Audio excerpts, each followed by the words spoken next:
We've come a long way since the days of Pac-Man and Donkey Kong. Competitive video gaming is now a professional sport and worth more than $1 billion globally. The same way conventional sports compete for titles and rankings, esport athletes battle it out at the highest level, with the best of the best forging careers, and it's big money. North America is leading the way, tipped to generate $409 million of the $1.1 billion esports revenue this year. There is massive growth across the industry, with figures up 27% on last year. Brand support is also soaring, having nearly tripled since 2015, while merchandise and ticket sales are expected to grow to over $104 million. It's no wonder so many of our stars are jumping on board. Play FIFA till 3 a.m, what do you expect? Esports started online with the likes of Twitch.com and YouTube, but now it's even gone mainstream with ESPN and TBS broadcasting coverage. New Zoo anticipates the esports audiences will grow this year to 454 million viewers across the world. Colleges and universities are also honing in on the momentum of the esports market. The Queensland University of Technology is the first in Australia to introduce scholarships to esports gamers in the elite athlete category. The university even has its own dedicated campus gaming arena. For the younger minds, there is the Meta League, owned by AFL club the Adelaide Crows, that allows students in Australia and New Zealand to compete across 3 esport categories. For most gamers, to date, while they've played games outside of school, they haven't really had that opportunity to represent their school or play as a team in school for their passion, like maybe many traditional athletes might be able to. Here we are in the middle of an esports story. You might be wondering, what are we doing here at the Sydney Cricket Ground? Well, this mighty, mighty ground, it's home to the Swans, the Australian cricket team plays here. So many wonderful sporting teams play here at the Sydney Cricket Ground. But it is also the home ground of the Direwolves, Australia's #1 esports team. And they're based just up there. Let's go and have a chat with them. So Nathan, you're one of the players. This is League of Legends, and it works a bit like this is cricket or this is AFL. All these guys are League of Legends specialists. Yeah, so it's very much, you can't just be similar to AFL. I mean, there has been some examples of moving to NRL, but you very much can't be a professional League of Legends player and suddenly be a professional Counter-Strike player or Fortnite player, for example. How did you get into it? So, yeah, I mean, I pretty much just played games all my life, and League of Legends sort of came out in 2009, and I took an eye to it and sort of just started playing, and to be honest, there wasn't what this is. I mean, the dream, I couldn't believe that I'm in the Sydney Cricket Ground right now. I mean, I grew up sort of supporting West Coast Eagles as my team, going to the MCG, you know, football games, so, yeah, to be here is incredible, and obviously League of Legends has taken me here. There's obviously many different titles, but League of Legends has very much been my game growing up for the last 7 or so years. Our whole model is to bring together the traditional sports world and esports, both from a performance angle and also a commercialisation angle, and that's why the partnership with Sydney Cricket Ground makes so much sense. Part of it's just for the narrative when we're sitting here looking out over the ground. We had the Swans training out there yesterday, and we have a sort of a strict partnership with many of the tenants here. I think the great thing about the SCG, it brings together so many sports organisations. It's probably one of the biggest hubs in the world for professional sports, and I think the viewers, they have the Sydney Swans, they have the Sydney Roosters, and they have the Direwolves as part of the new wave of sport and esport. The whole objective of the game is to kill the enemy's base, and to get through there you need to push your way into it, so it's very much got to be a push-pull in a way, if that makes sense. And that needs tactics and that's where the teamwork comes in. You need teamwork to, you know, destroy these structures to get to the base. Must get very exciting in the middle of a real tense, like evenly based game, like when you're up against one of your arch rivals. Yeah, so I mean, definitely there's all that, you know, as traditional sports rivalries, people have, you know, say ex-teammates, so they really want to beat their ex-teammates or something like that, so there's all that obviously in there.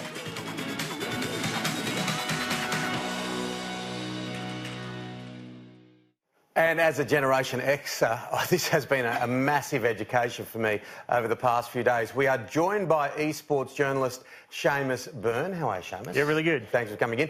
And, of course, the majority shareholder of the Dire Wolves is here, Dave Harris. How are you, Dave? Good to see you, Tim. I won't ask you about what happened in last night's game until a bit later, but it's a sad story. And Sean Callanan from Sports Geek Podcast. How are you, Sean? Hey, guys. Good morning, and thank you all very much for being here. First question first. This has been truly, and I might sound ignorant saying this, a real learning curve for me, the esports world.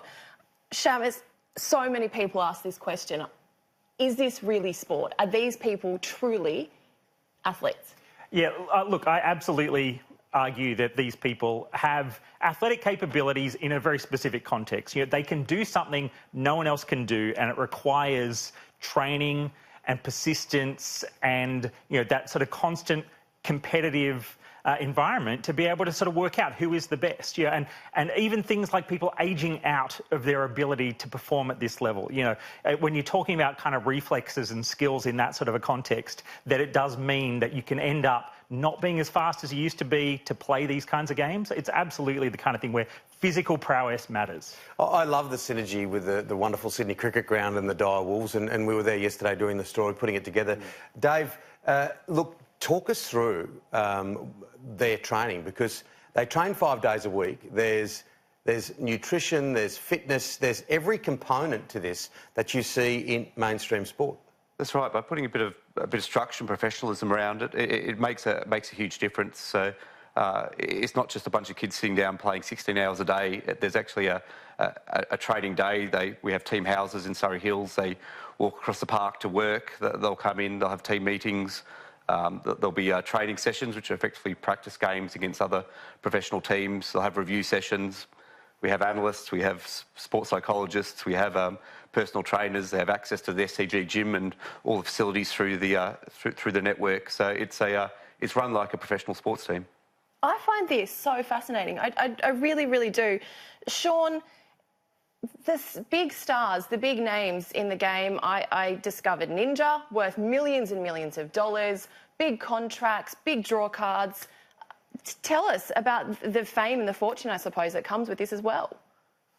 Yeah, I mean, the analogy with sport is there. You've got big streamers like Ninja, and then you've got pro players like Faker, who's the most well-known League of Legends player.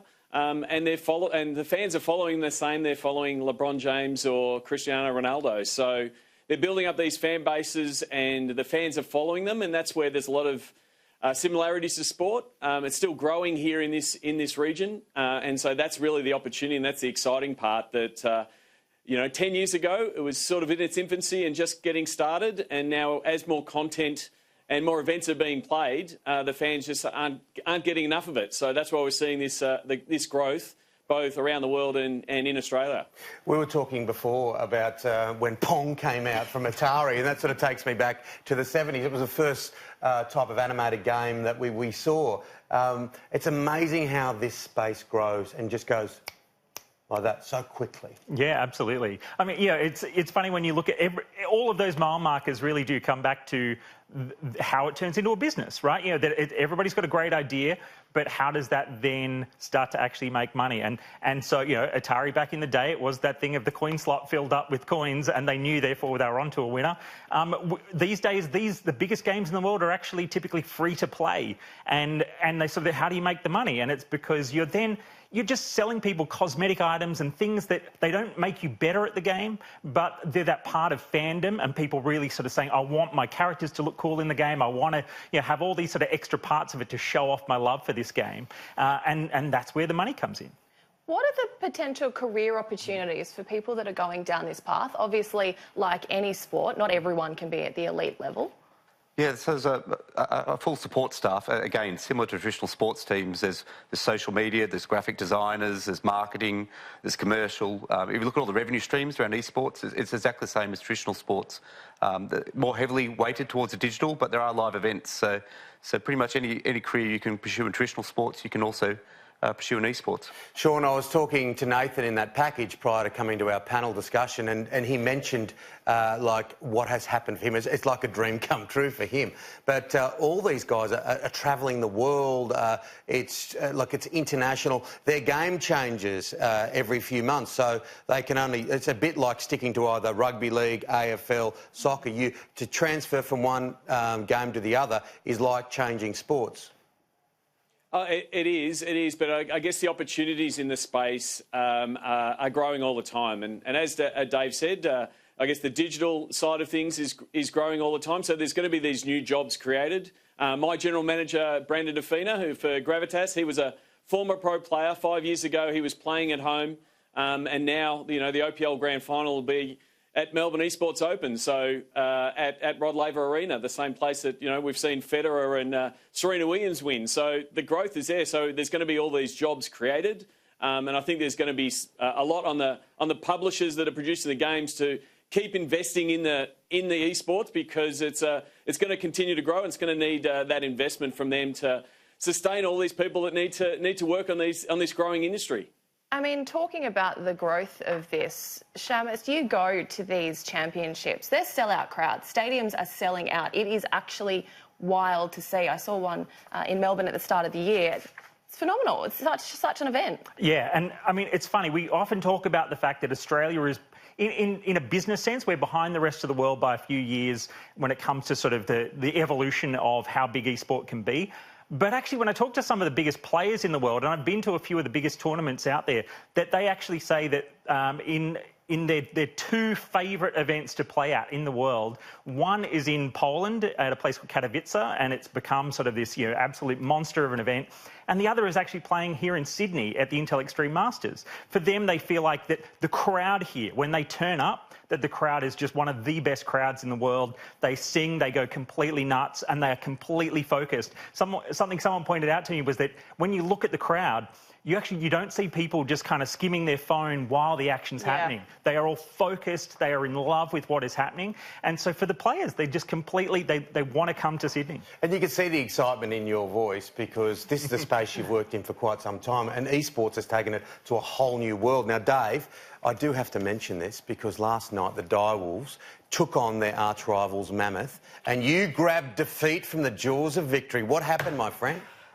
Yes, absolutely dominated the game as we like to, and then I guess that's what makes League of Legends so exciting. There's the swings, but yes, it was an unlosable position that we managed to lose from, and obviously Mammoth has the coach. Most of their players are actually ex-Direwolves, so there's always been a rivalry going on there, but. I'm sure a best of five, and if we both end up at the Melbourne Esports Open, we'll definitely sort it out then. Nice bit of sleeping going on. Sean, I've got to ask you, traditionally, parents are all about getting kids out and about, out in the sunshine, away from the games. We're always told to, limited computer time. But what is it about this esports market now as a sport, I suppose, that's teaching kids? What are our kids getting from this? Yeah, I think that's what esports can actually offer. I know Dave talked about it with the Direwolves guys going to the gym. I know my Gravitas boys go to the gym regularly.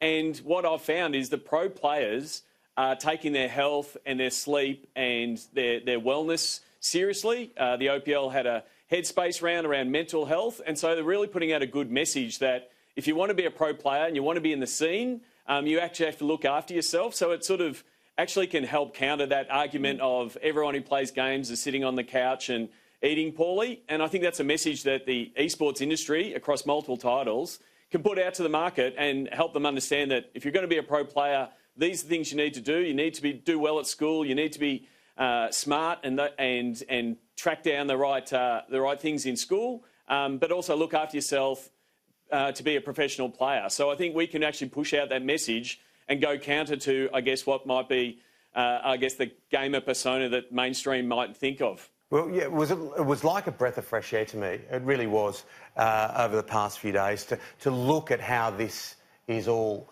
being integrated, because we can't run away from technology. And half the discussions on television shows, don't let the kids play Fortnite, don't do this, don't do that. I have 3 children, so you have to find a way to live with it, because it's not going away. And this is a real way of not only living but thriving. And I mean, look, you've got there are some kids who are absolutely gifted with a ball at their feet, you know, or throwing a pass. And there are other kids who, you know, they get forced to kind of be out there and their heart's not in it. This is something that they might find their heart is completely in. And then that enables all of those other conversations, like Sean said, about health and fitness and how that makes you better even at these kinds of games. Fascinating discussion. All the best with Mammoth going forward. Thank you very much. Keep us posted on the sledging that goes on. Sean, thanks so much for coming on the show today. No problem. It's a really exciting space in Saemus. It's great to see you as well. Cheers.